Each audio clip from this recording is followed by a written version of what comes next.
Influencing popular culture, politics, and everything in between. The local station takes you ringside as we discuss the crazy world that is professional wrestling. This is Going Ringside with the local station.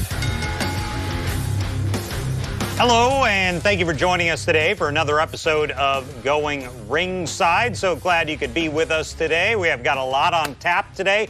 Once again, the podcast continues to grow. Please help get the word out. You can give us a follow at Going Ringside on Instagram or TikTok. Putting a lot of exclusive content there right now every single day about the wrestling and the fighting world that you won't see anywhere else. Go to follow us at Going Ringside, both TikTok and Instagram. So thanks for joining us today. Been having just a good response to some of our latest episodes, but today we wanted to focus on the bad guys, maybe the two baddest of them all, and compare two gentlemen. One who you know very well right now if you follow the modern product, and one of the most legendary names in wrestling history. The current guy is Maxwell Jacob Friedman, a.k.a. MJF, AEW's top performer, top heel, top bad guy, because he is just so good at getting people to hate him. He can go into any arena in the country, and even if they're cheering, he can find exactly the words to say to tick off the crowd, to get them to boo, to get them to hate him. There was one guy who I wanted to compare him to, who a lot of people have said we see similarities, who is arguably the greatest heel of all time. And that would be this guy. Let's put his face on the screen. You know it all too well. That would be Hot Rod, Rowdy Roddy Piper, who sadly passed away a little less than a decade ago in his 60s. We lost Hot Rod in July of 2015. We're almost coming up on the 8-year anniversary of Roddy's death. But Roddy, arguably the greatest bad guy of all time. And notice that leather jacket. We're going to talk about his leather jacket and why it's important a little later on in the show. But so that's the subject of today. I also want to point out later on in the show, if you want to scroll to the end, we have a local event coming up in Baker County, Florida, if you're listening in the region. It's for Destiny Combat Championship Wrestling. They have a big event coming up July 15th. So if you're hearing this in Northeast Florida, before July 15th, scroll to the end of this podcast. You can learn all about their big event they have coming up in Baker County, Florida, later on this week. But we're here today to talk about MJF and Hot Rod, and let's analyze who these guys are. And a little later on in the show, I'm also going to bring in Joe V, who's been on the show a few times. Joe Vithayathil is his real name, a guy I've known for a quarter century. We used to roommate together, and he knows wrestling more than anyone. The reason why I brought him on is because he developed a very close relationship with Roddy Piper before Roddy's death. They started doing a wrestling show together out in Portland, where Roddy is from. They became very close, and he knows Hot Rod, and he knows Hot Rod's story as well as anyone, almost anyone. So I brought him in to help us analyze this comparison between MJF and Roddy Piper. And is MJF the new incarnation of Roddy Piper? So let's discuss who these guys are. If you're not following the modern product, if you don't follow AEW, it could behoove yourself to go to that great YouTube machine we have out there and type in MJF. Watch some of his stuff. Watch some of his ability to speak. He's a decent performer, a good wrestler. Obviously, all the wrestlers nowadays are really good athletes. But he has the ability to go in, and crowds are cheering him now. I mean, he has become so hot. He's essentially maybe the hottest face in AEW. Him and CM Punk. Now the Punk's back, you could argue, but MJF is really drawing a lot of heat. He does it not only in the ring, he does it on social media. He does it in press conferences, which we're going to watch shortly. He does it in real life. Because the curtain has been pulled back in the wrestling world, people know it's a work, unlike when Piper was performing. MJF has really done a good job of blurring that reality and fiction and making people wonder if what he says is real, and making people want to hate him, because he'll go on and he'll insult people. You'll hear that in the clip we're going to show here momentarily of an AEW news conference, a press gaggle that they had after a pay-per-view in May, when MJF sits next to his boss, Tony Khan, and talks about, hey, maybe I'll go to WWE someday. And you watch Tony Khan look at him like, what? What are you saying right now, publicly, sitting right next to me? So he's got a unique way about him. He really understands being a bad guy and making the audience hate him. Rowdy Roddy Piper did the same thing. Rowdy Roddy Piper, in the golden of golden age in wrestling, was the top bad guy. There's arguments if Rod is the greatest heel of all time. Let's talk about that real quick. So some of the other guys who you could talk about would maybe be Ric Flair, Triple H, the Iron Sheik. There's been a few others. But and Randy Orton.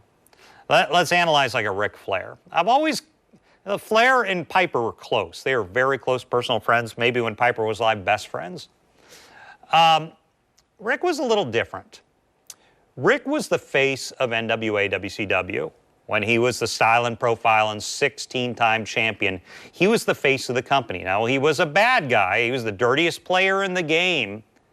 But he was known for other stuff. He was known for being the champ. He was known for having all these feuds. Roddy was known at his peak for being Hulk Hogan's nemesis, for being the bad guy, for having Piper's Pit and making people hate him. And when Hulk Hogan was at his peak and on cereal boxes and lunch boxes and cartoons, Hulk Hogan's Rock and Wrestling cartoon they used to run on Saturday mornings that all kids in America were watching, who was the main bad guy? It wasn't the Iron Sheik. It wasn't Big John Studd, who were also in the show. It was Roddy Piper. He was the leader of the bad guys because he was Hulk Hogan's ultimate nemesis. It's while at the very first WrestleMania they were essentially facing off. It's why when you had the MTV Rock and Wrestling Connection with Cyndi Lauper and Mr. T, two of the biggest celebrities of all time in that era, in all of entertainment, they were facing off with Roddy Piper. Roddy Piper got some very mainstream publicity. Roddy Piper became a household name. That's one area where I think Rod may still have a leg up on MJF. MJF is the greatest heel in AEW, maybe the greatest heel on the planet as far as wrestling fans are concerned. I don't know if non-wrestling fans would recognize MJF when he walked down the street. They would have recognized Rowdy Roddy Piper. That's maybe the difference. MJF, though, is young. He's only 27. Who knows what will come for him? And Roddy Piper was the first guy that I really remembered to try his hand in Hollywood because he did so well in wrestling. And Hollywood recognized he had the ability to talk and put on a show and put on a performance. Now, I'll never say Rod did what The Rock does or John Cena. Roddy was never in A-list movies. Wrestling fans will say They Live or whatever Rod's old somewhat B movies were, they love them. They weren't A-list movies. I'm not going to pretend Roddy Piper was an A-list actor, but he had good ability. He was good at it, and he was the first guy when wrestling was looked down on back in the 80s by the entertainment world. They still respected Roddy Piper enough to put him in some movies. This is right as the time Jesse Ventura tries it out, and then eventually Hulk Hogan does his Hulk Hogan movies like Suburban Commando, Santa with Muscles, Mr. Nanny. Was that Hogan or Rock? I can't remember. But either way, he did not become an A-lister like The Rock did, but he was so good that Hollywood took notice of to where he did have some movies. He did try his hand in Hollywood. And I think that might be the difference right now between Rod and Max, but Max is young. We'll have to see what happens with him. So if you don't know MJF, if you don't know who Maxwell Jacob Friedman is because you don't watch AEW or you kind of got out of wrestling, I want to show a clip. It's like 6 or 7 minutes that I think kind of sums him up, and it's not in a wrestling match. It is a post-press conference that AEW puts out for the media that happened after a pay-per-view they had in May. And I had to have my editor cut this down because we try our best to not have swear words on the podcast. We're kind of a news station here who puts this together. We've had a few slip through. But when we looked at the MJF press conference, I'm like, I got to edit this. And my editor looked at me when he watched MJF. He's like, you really want me to cut all these swear words out? Because there were a lot. So if you hear a lot of gaps in the audio here, that's us editing out all his swear words because he had a lot. But it's not the swear words that I want you to focus on. A lot of wrestlers swear. That's not out of the ordinary. It's how he just plays the press there like a fiddle, pretend they're the crowd, insulting people, talking to in front of his boss about maybe going to the other company with Nick Khan, who kind of runs WWE alongside the McMahons and Triple H. He's bringing this up right in front of his boss, Tony Khan. Watch what he does. Watch MJF, and you'll maybe get a glimpse of what he's like as a bad guy, as a heel, and why he's so good at this. And then a little later on, we'll bring in Joe Vithayathil, Joe V, to help us analyze that comparison between him and Roddy Piper because he knew Piper so well. So first, let's listen to this Raw press clip. It's about 7 or 8 minutes with MJF sitting right next to his boss, Tony Khan, as he essentially lays into the press. Here we go. When you're the world champion, that winner's purse is fat, dude. So I don't have to wrestle all the time. So let that Mark Orange Cassidy wrestle every single week. I'm a star. I don't need to wrestle every week. I wrestle when I feel like it. Next question. Hi, Mark Hoke, the Mark Hoke Show, 1015 FM K-Dawn here in Las Vegas. Congratulations on your victory tonight, sir. Congrats on having type 3 diabetes, Mark. How may I help you? Not quite. Pretty fat, but it's okay. What's your question? It's all good. Yeah. Well, you just said to Tony that you're running out of challengers. What do you want your next challenge to be? I don't give a man. I'm just going to pin him and he's going to pay me, and that's the end of the story. And look, you want to get real? Okay. I think everyone's scared. Point blank. I think people in this company are afraid to wrestle me because they know that I'm going to outclass them on the microphone and in the ring. If there is a matchup that you think should happen, the reason it hasn't happened is because they are terrified of getting outclassed by me. Done. Next question. Harry Ruiz with Raider Nation Radio. Max, 4 years ago. You got like Dumbo ears, man. Anybody ever tell you that? Actually, like I have. 4 years ago, you participated in the first ever match in AEW history here in Las Vegas. Yeah. Now you just defended your title again, but now here in the city where it all started. What has been your biggest challenge in those 4 years to get to where you are right now, being the biggest champ? Brian Alvarez, stop smiling so much at me. I'm not going to stop. What a weirdo. How does it make me feel? And what was a challenge? Is that what you had? I'm sorry. Your ears were freaking me out. The biggest challenge, frankly, is cementing a legacy, because pro wrestling fans have never been more fickle in the history of this sport. And I think we can all agree on that. 1 week, I'm the best professional wrestler in the world. The next week, I'm the drizzling. And that's not just me. That's every single professional wrestler on the planet. Why is that? I'll tell you why. Because we have everything like this. I want food. Press a button. It comes to your house, just like your. I want something off Amazon. I'm not going to do it again to the table because you're going to look stupid if I do it again. Boom. You press something, it comes to your house. I want to talk to somebody. You go on your phone, you text them. It gets sent to them immediately. We live in a new world. So people want instant gratification. Right now. I want it great right now. What? I don't believe in that. I believe in the sport of professional wrestling. I believe in things being built to. I believe in contenders for me being built up so they are worthy of a match. I don't believe in just throwing myself out there to appease you people like a dancing monkey. That is not my job, and it never will be. So, yeah. Hello, Michael Sidgwick from What Culture Wrestling. You've expressed your disdain. I just want to time out. One of the only professional wrestling podcasts that's actually worth a Just wanted to say that. Thank you very much, Max. Yeah. You've expressed your disdain for New Japan Pro Wrestling quite frequently. God, yeah. Who would you like to defeat at Forbidden Door if you're going to wrestle in Forbidden Door? To prove that you're better than that promotion. Oh, God. It's a indie fed, dude. I don't know, man. Look, with all due respect,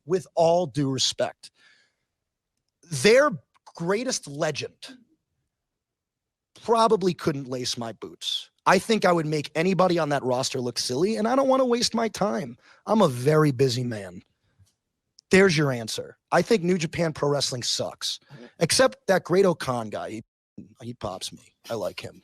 But everybody else there is the drizzling. I don't know. It reminds me of just like a local indie fed.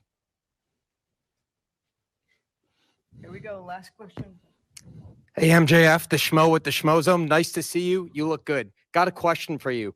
You're raising up your profile every day. You're trying to make a legacy for yourself. But what do you think it's going to take that next step over the top to have the name to be one of the greatest this sport's ever seen? Okay.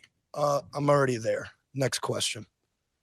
I'm dead serious. I'm dead serious. Schmo. Schmo. If I literally retired today, this is not hyperbole. I've had one of the best professional wrestling runs in the history of the business. That's a fact. Best oratory exhibitions, best Iron Man match, best singles dog collar match. Tonight I just had the best four-way.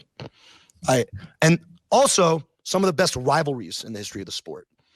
Cody Rhodes, Wardlow, CM Punk, Danielson, and that's just to name a few. Yeah, I'm pretty sure if I called it quits, I've had a Hall of Fame career, which is why, quite frankly, when I say take my ball and go home, earmuffs, Tony, everybody thinks I'm talking about WWE, right? And now, does Nick Khan want me to work in his company? Sure. Does Triple H want me to work in his company? Sure. Calm down. Everything's fine. Or maybe it's not. But I'm kind of bored of this sport, and I'm bored of the lack of respect from professional wrestling fans. So when I say take my ball and go home, I mean literally just hang it up and f up the lineage of this title. Because frankly, I don't know if anybody's worthy of beating me for this thing. Now, I'm not just going to hand it away. Why the f would I do that? I earned this thing. So please, by all means, take it off of me. Somebody put me out of my misery. But until then, we'll see what happens. Thank you, MJF. Sick.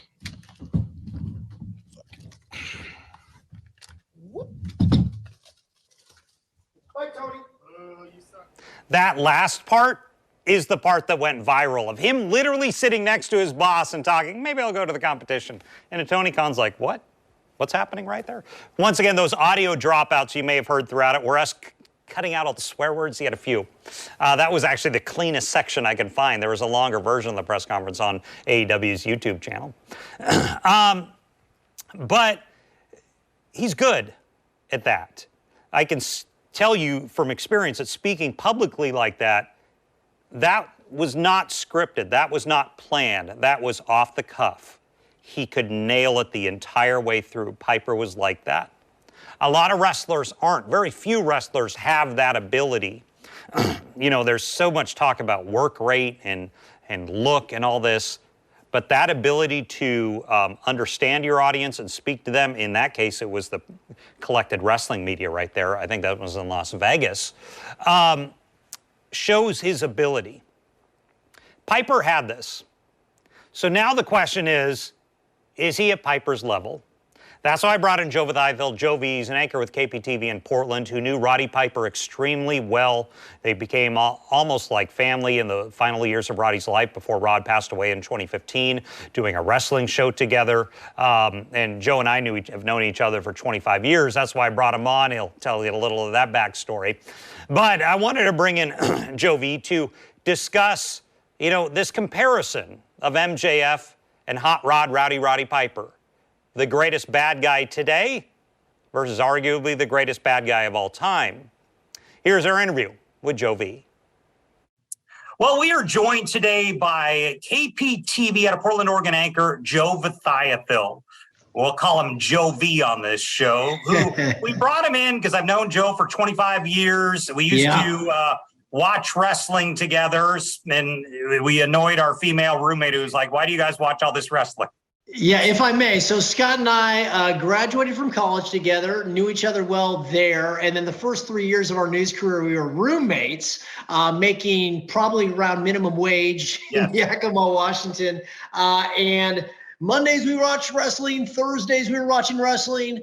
About one Sunday every month we were watching a pay-per-view. When we weren't doing that, we were playing WWF No Mercy on Scott's Nintendo 64. So, and God bless the rotating third roommates who had to suffer through it.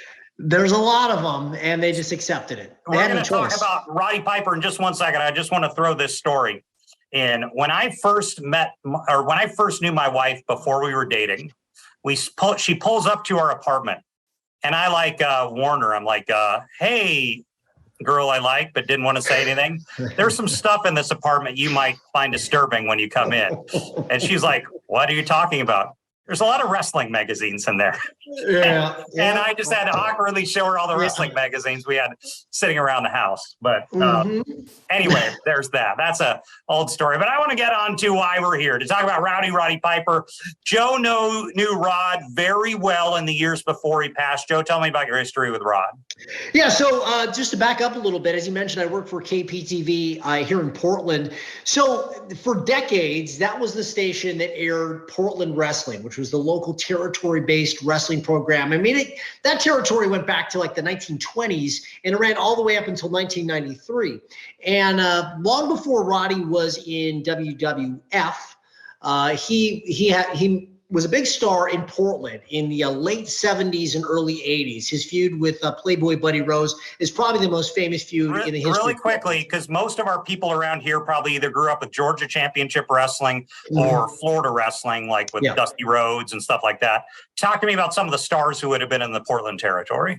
Well, you have the guys that were the stalwarts that were here for a long, long time. Playboy Buddy Rose was a big one. There was Lonnie Main. There was Dutch Savage, Stan the Man Stasiak. But a lot of big stars got their start here. Jimmy Superfly Snuka got his start here. Jesse the Body Ventura. Roddy Piper he'd already kind of made a name for himself in the Los Angeles territory, feuding with the Guerreros. But then he came to Portland, and he became an even bigger star here. Even though it's a smaller city, obviously, than LA, it was always a very popular destination for wrestlers because unlike other territories where it was spread out and you had these long road trips, the Oregon territory based out of Portland was one where you would go to a show on a Monday, a Tuesday, Wednesday, but you would always be able to basically drive home and spend the night in your own bed. You didn't have to spend a lot of nights like on the road. So it was a popular destination for that reason, and you could still make good money. Don Owen, the promoter, was known as one of the more honest promoters there was in the business. And Roddy Piper, until the day Don Owen died, was fiercely loyal to Don Owen, to the fact where even when he was a big star in WWF, he would come back and do shows for Don Owen. Vince McMahon would let him do it because he knew how much that meant to Piper. And so this place was very important to Roddy. And then eventually, Roddy settled down here. He was no longer still wrestling in Portland, but he bought a house here. He married a woman, Kitty, a lovely lady. They got married and raised 4 kids here in the Portland metro area. They had a big kind of estate, kind of ranch kind of location. I remember there's that famous, I want to say it was like a wife swap. Is that the name of the TV show? Yeah, him and Ric Flair. Yeah, so him and Flair do this wife swap show, and they trade wives, so to speak, just on TV for a few weeks, kind of like a reality show type thing. And you see that even though they're best friends, the absolute, they are diametrically opposed in how they live their lives. Him and Flair being opposites. Roddy was, Ric Flair, I didn't know Rick, but of course Roddy was very close friends with him. One of his closest friends, maybe his closest friend in the wrestling business, was Ric Flair. And Ric Flair will tell you this, as he always had, he was Ric Flair 24/7. He was jet flying, wheeling, dealing, son of a gun. When Roddy Piper wasn't wrestling, his home was his refuge, and he would go there and decompress. He'd be on the road, and then we'd come back, and he just lived surrounded by animals. They had horses, and all these million dogs and all this stuff. And that was the life he chose, basically an escape from the wrestling business. That was his sanctuary. Roddy was very much a family man when he wasn't wrestling. And that was a big part of his life, was just when he wasn't on the road, he would go home and just kind of decompress. But being Roddy Piper, the bug would eventually bite him again, and he'd have to get back on the road. So I can get to how I got to work with Roddy. In 2012, so just over 10 years ago now, our station, and at the time, I was already working there. I'd been there for about 5 or 6 years at that point. The station announced that they were going to try to basically bring back a weekly Portland wrestling program filmed in our studio. So I told we have this a to my spare studio when it happened. My station management here, they couldn't believe in the 2000s a local television station was going to do a live wrestling program in a studio. It is unthinkable in the industry to do that now, different than like the 70s and 80s. Of course, and I should say it wasn't live. It was pre-taped, but it was done in our studio, in our spare studio. We set up a ring. We brought in fans. There was risers and all that stuff, and we'd get set up. We would do a taping every other week, so we would usually tape two episodes in a day. And anyways, Roddy Piper was brought in as an executive producer for the show. The way it worked was there was an outside promoter that was kind of paying the bills for the wrestling and stuff like that. He made the pitch to our station management, and our station management was of the mindset that they were looking for original local programming that they could sell. This is about as original as it gets. Yeah. Very much so. And original, but at the same time, one that had a following for decades here in our market and in particular on our station. It had been for years and years and years. So it kind of made some sense. The wrestling people would handle the wrestling, the TV people would handle the TV. So the promoter brought in a man named Len the Grappler Denton, who is who's become a very close friend of mine. Scott and I watched him. Let's pause this real quick. Yeah. Let's do a book plug for you. And tell me about your book on Len the Grappler Denton. Grappler, Memoirs of a Masked Madman. I wrote it in conjunction with Lenny several years ago now. I believe in 2014 is when we published it. And I want to pause for our viewers who probably don't know who the Grappler is, but you see Junkyard Dog on the cover. This is not just a book about just a random wrestler you don't know. No. Everyone from Goldberg to Andre to JYD are in there. To Ric Flair, to Ultimate Warrior, you name it. Yes, Lenny was one of these people that during the territory eras, in fact, he wrestled in Tampa, in the territory there in Florida for some time. He wrestled in every single territory. He may be, in my opinion, the greatest territory wrestler of his generation that never once wrestled in WWE. He never wrestled in WWE. Now, he did, towards the end of his career, wrestle a few matches for WCW. He was part of Goldberg's streak. Yeah, that's part of Goldberg's streak. Yeah. Probably the most watched match of his career, because that was back when millions of people were watching wrestling on Monday nights. So he had a huge audience watching get squashed by Goldberg in whatever year that was, 1998 or something like that. But he held championships all over the place. He trained people. He was a major star here in Portland, and he was a longtime friend of Roddy Piper. So when the promoter brought in Lenny to be the quote unquote booker of the show, he asked him, he said, "Do you think we could get Piper involved?" Well, Roddy told Lenny, I found this out later, he said, look, because he would get, people always wanted him to work on let's bring Portland wrestling back, Roddy. You live here. Let's bring it back. And he said, okay, let me tell you something. If you get the general manager of Channel 12 and he's there, you're in a meeting with him, then you can call me about this. Until then, don't bother me with this. Well, they got the meeting and they called him. And so Roddy agreed to do it. So he was brought in as the executive producer of the show. He would make appearances as well, playing himself and basically kind of being not a commissioner, but kind of the guy in charge on camera. He was in charge of the overall picture of the wrestling program. Lenny was the quote unquote booker, meaning he was in charge of the wrestling side of it. And I worked there. I immediately went to our general manager when I heard about this. I said, I got to be a part of this show. He's like, I know. And so Roddy was there the day after the word came out. Roddy and Lenny were there. And I had interviewed Roddy once before. He was doing a show. He was doing an episode of It's Always Sunny in Philadelphia. So I'd done an interview with him once. I came out in a kilt and all that stuff, and he thought it was funny. But so I had met him one time. It was a couple of years before, and he kind of remembered that. But anyways, we started talking and just instantly hit it off. And he said, he's like, I want you to be my Mean Gene for the show.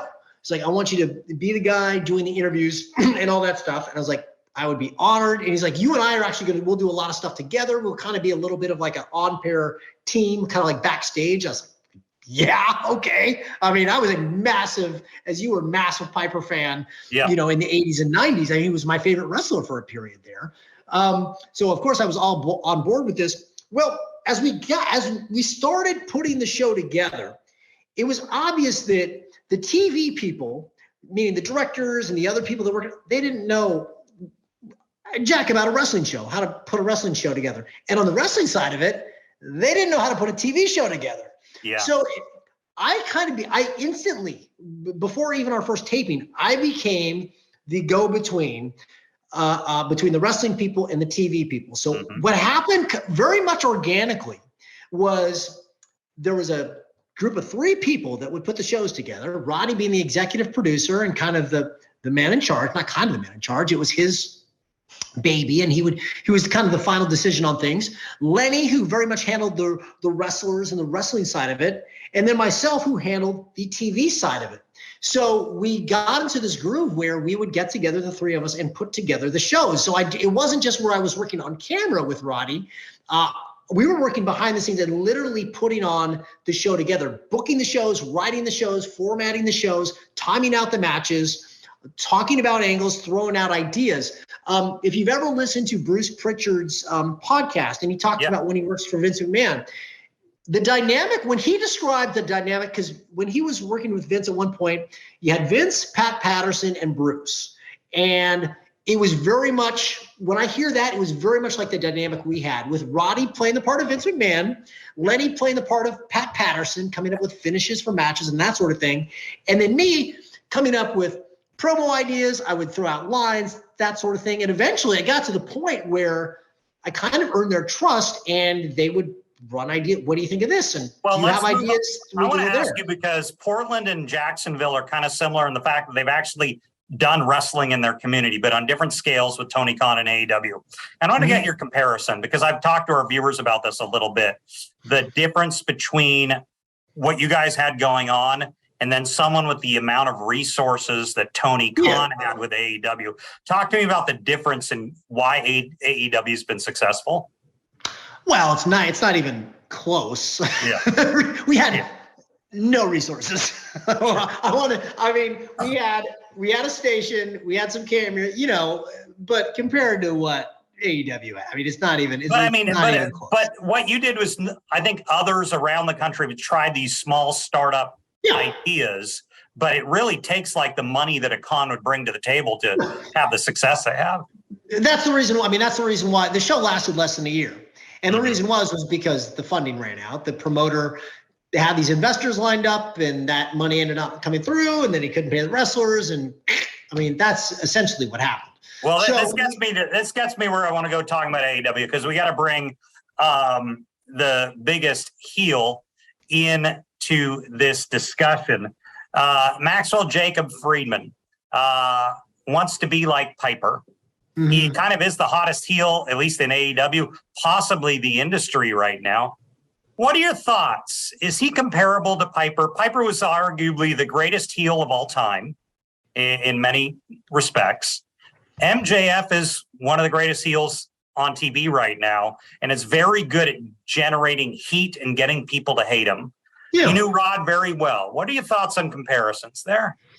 He's got a ways to go, but if you said pick a guy out of the current wrestling scene, I could certainly see that would be the guy. Honestly, the other guy, there's 2 guys that really were influenced by Piper. That's MJF and CM Punk, and CM Punk has said as much. Of course, Roddy didn't live long enough to see MJF, but I remember him we talked about CM Punk a couple times, because he knew Punk, and he knew that Punk was very much influenced by him.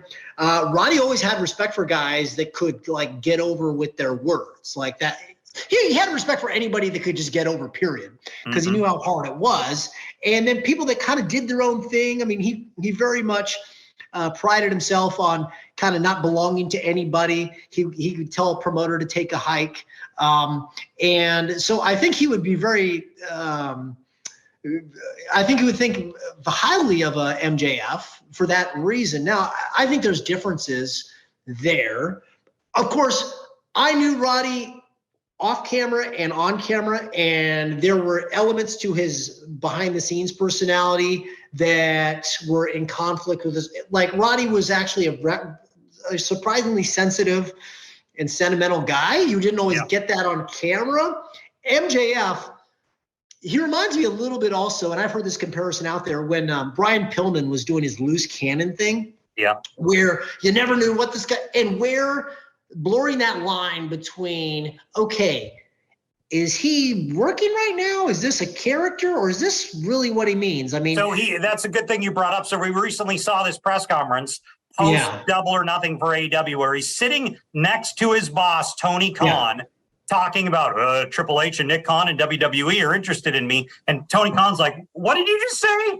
So he's really good at that blurring the lines thing. Do you think that's critical, though? Because him and Roddy were in different eras. I mean, has to do it in the era of social media.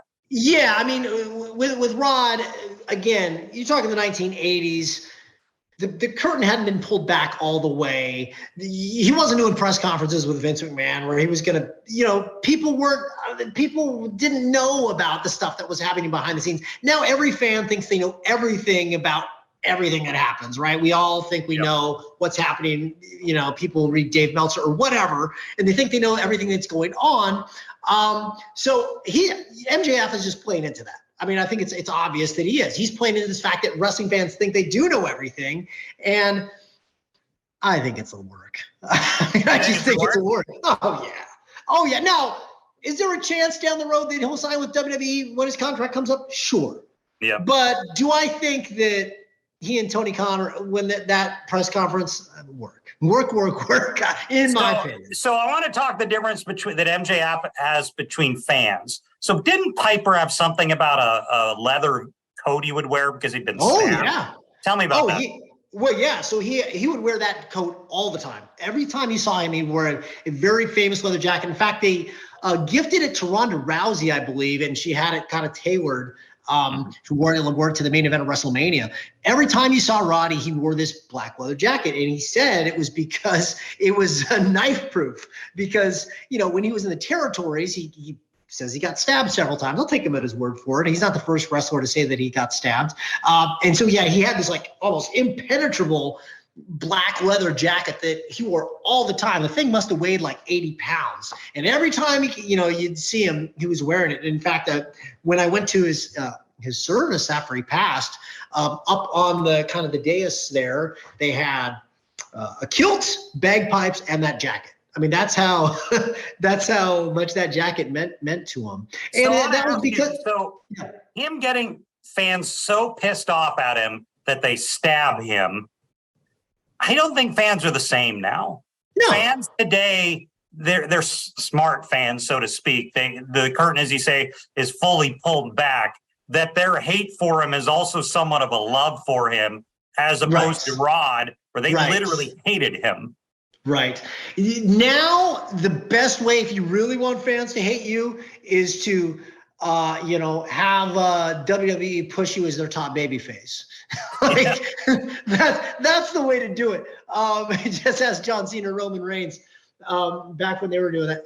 Yes, I mean, we have grown to love. And by the way, it did happen with all the babyfaces. I mean, Ric Flair was hated, but then we got to the point where you're like, this guy's just too entertaining. I can't boo Ric Flair. This guy's too great. And it happened with Piper too. Eventually, they had to make Piper babyface because as much heelish stuff as he did, it's like, dang, this guy's entertaining. I mean, a guy like Bobby Heenan now, it would be really hard to keep heel because he was so dang funny. And we all know that, it's part of the show now. So, it's just getting that kind of stabbing heat, which, by the way, I'm not in favor of anyone stabbing a wrestler for any reason. You just don't see that anymore. Yeah.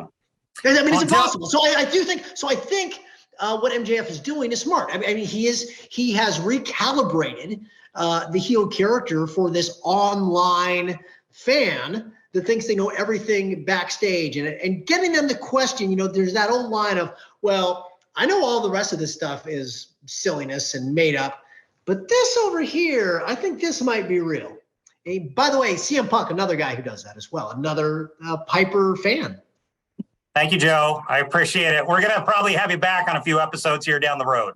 I hope so, man. It was a lot of fun. Oh, by the way, I just want to show my shirt. This is my No One is Bigger Than Piper in Portland right here, man. Love the hot rod. Good talking to you, my man. Thanks, Joe V. We'll talk to you later. All right, buddy. Now, something he said that he thinks the Tony Khan press conference was a work. Scroll back on the tape here if you're watching our show on the YouTube link or wherever you're watching us. If you notice, during the press conference, I can tell this because I do TV, that MJF has been on a one-shot for all his questions. And then when they go to that final question that leads to the WWE, Nick Khan, Triple H answer, they widen out to a two-shot so you can see Tony Khan's reaction. I do not think that was by accident. I think that was planned. And that, coincidentally, not surprisingly, is the thing that ended up going viral. The fact that they widened out the shot is kind of a giveaway that this might have been staged.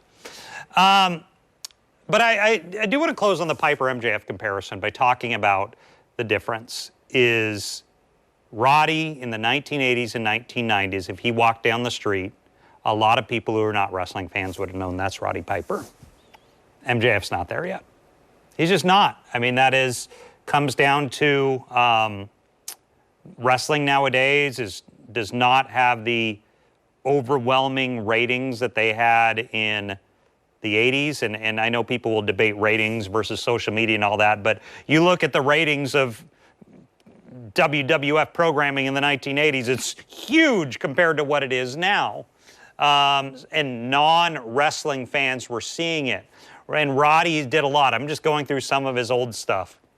I'm seeing an old clip of him essentially mooning Bill Maher on Bill Maher's old show. I'm seeing him on Howard Stern. I'm seeing him on the Arsenio Hall show in '89. Roddy did a lot of mainstream crossover that meant he was really well known to the community. Max is still known to the AEW community and to wrestling diehard fans who really appreciate how good he is. But short of Max Friedman when he was a child showing up on the Rosie O'Donnell show, he hasn't had any mainstream or much mainstream crossover yet. AEW's still working to get there. The only guys nowadays who are getting that really are CM Punk, who already had it, The Rock, Cena, maybe Roman Reigns to an extent, but you could argue who was more famous in his day, Roman Reigns or Roddy Piper. Piper was really well known. Hulk Hogan was really well known. And you could also argue that would Hulk Hogan have been successful as he was without Roddy Piper? It's hard to say. Piper is extremely well known to the broad general public. MJF's not there yet. That's why age comes into it a lot, because he's only 27. He's got a long way to go. And we don't know that Tony Khan's not pushing. I wouldn't be surprised at all if Tony Khan is pushing to get some more mainstream crossover of his talent on mainstream programming. I haven't seen a lot. I think I saw Jade Cargill on a show, a talk show once. I just haven't seen AEW get there yet. They don't have the brand awareness that WWE does now, that WWF did in the 1980s. They're working on that. It's not easy. It takes time. And when that happens, MJF may go with it. If he doesn't go to WWE, we'll have to see. Or if he doesn't try out acting, or whatever the case may be, or he doesn't get burned out. I mean, it's a grinding schedule. One thing I spent half the day looking for yesterday, I couldn't find. There's some sort of political cartoon. I want to say it was New York Post, and I may be butchering this, which is why I'm mentioning at the end of the podcast, not at the beginning. There was some sort of Donald Trump cartoon on the front of a newspaper. This would have been when he was president. It was making fun of Trump, I want to say. And they called him Rowdy Donnie Piper or something and put him in a kilt. And when I saw that, I always remembered they would not put that on the front page of a newspaper if it wasn't for Rowdy Piper being so famous, for doing so much. I couldn't find it, so I don't have the context for you, but I just remember if a New York newspaper years after his death is still publishing articles where the context is mixing Donald Trump and Roddy Piper, it's because the general public would see that and go, I know who Roddy Piper is. He is an incredibly famous guy who did an incredible job for the business. MJF is doing that now. And you heard in his press conference, look at all these feuds he has. Greatest match, greatest promo, greatest all this. But you know what those are published in? Wrestling media. Piper would have shown up other places. That's where MJF needs to get. So that's what I think MJF will be working on. I'm sure he's aware of it, trying to get that mainstream crossover. And I'm sure Tony Khan wants to get him there. And they're working on that. It's a work in progress. The other thing I want to talk about on today's podcast is we do, if you are in Northeast Florida, have a big event coming up in Baker County, Florida, with Destiny Combat Championship Wrestling. If you're watching this before July 15th in Northeast Florida, listen to this. They are going to talk to us about a big event they have coming out of the Baker County Fairgrounds. So here's our interview with Destiny Combat Championship Wrestling. Well, we are excited to be joined again by Vanessa Pender with Destiny Combat Championship Wrestling. Vanessa, thanks for joining us today out in Baker County. There you guys have a big event going on July 15th. Is that right? Yes, we do. How are you, sir? Good. Tell me all about it. What do you guys have going on? We've got Heat Wave. It's our next show for July 15th. It's at the Baker County Fairgrounds. Inside, air conditioned, food for sale. All of our champions are going to be in the house. It's going to be really exciting. How have things been going for you guys? It's been a few months since we talked to you. Talk to me about how things have been going out there in Baker County. Really, really great. The kids, the community really support wrestling, so we have a blast when we come together. This time around, we're going to have a nonprofit come in. Their name is the Hope Center. They are a networking system for people that are struggling with addiction and need support. So we always connect with somebody in the community and highlight them so that we can raise up the next generation, that are seeking help for anything that they may need. So we kind of mix it up with the wrestling, and it is a blast.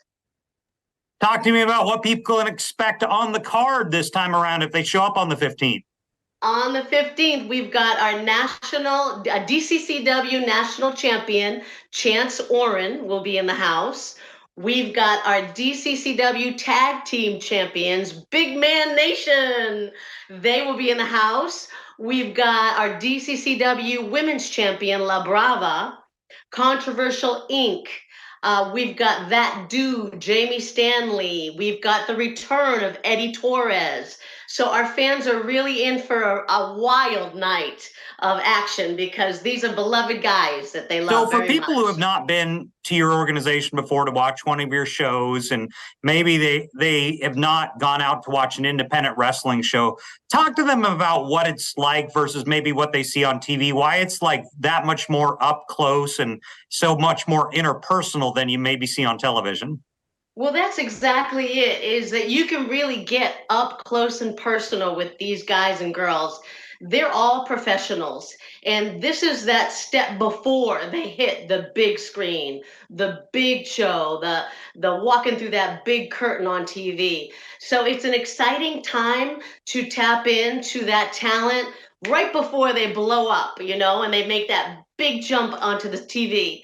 And so it's a great way for the kids to be wowed, to meet. I want to stop you right there and ask you about the kids. So if you watch independent shows on the internet, there's two types. There's maybe the type that you guys have, and then there's the hardcore stuff that's maybe more adult oriented. Are you guys a family friendly ones that kids can go to? Absolutely. We cater to the kids. We cater family friendly. We cater good guy versus bad guy. It is a professional wrestling show that is clean. It is not vulgar. It is not excessive violence. It's not a bloodbath. And you can see some of that on the internet. You can see that on TV as well. So we really keep it right in the middle where these guys show off their talents and they wrestle. They don't need to do anything that's over the top to get these kids' attention because the kids are just wowed by their physique, by their charisma, And tell me about where people can go if they want to learn more about your show, see the poster, follow you guys. How do they find you? Well, we are Destiny Combat Championship Wrestling. We're on Facebook, we're on Instagram, we're on Twitter. And our flyers are plastered all over the community. We're in the Baker County Press. So we really have a beautiful following of people that support us every time we come together for an event. So if they wanted to reach out to us personally, they can reach out to me and call me 904-697-7167. They can get tickets from me. They can get information about our training center. So anything that anybody needs, they can reach out and we have the answers for them. Vanessa Pender, Destiny Combat Championship Wrestling. Thanks so much for joining us again. Good luck on the 15th. Thank you so much. Thank you, sir. Thank you. And we've had DCCW on a couple times now. I want to reach out if you're in Florida or Georgia, where we're based, that area, and you have an independent show coming on. Give me a couple weeks' notice and reach out to me. Let me know. At Going Ringside on Instagram and TikTok are great places to private message me, and we'll try and get you on the show to promote the show. We love to do that, and we'd love to get more independent shows on with us. But this was our walk down the comparison between arguably the greatest heel on the planet today and the greatest heel of all time, MJF and Rowdy Roddy Piper. Go ahead and share the show with anyone you know who might like wrestling. Still trying to get the word out on Going Ringside. Thanks for joining us again for another episode. This has been Going Ringside with The Local Station, brought to you every Wednesday on your favorite podcast player, on New Sport Jacks Plus, as well as the New Sport Jacks YouTube channel.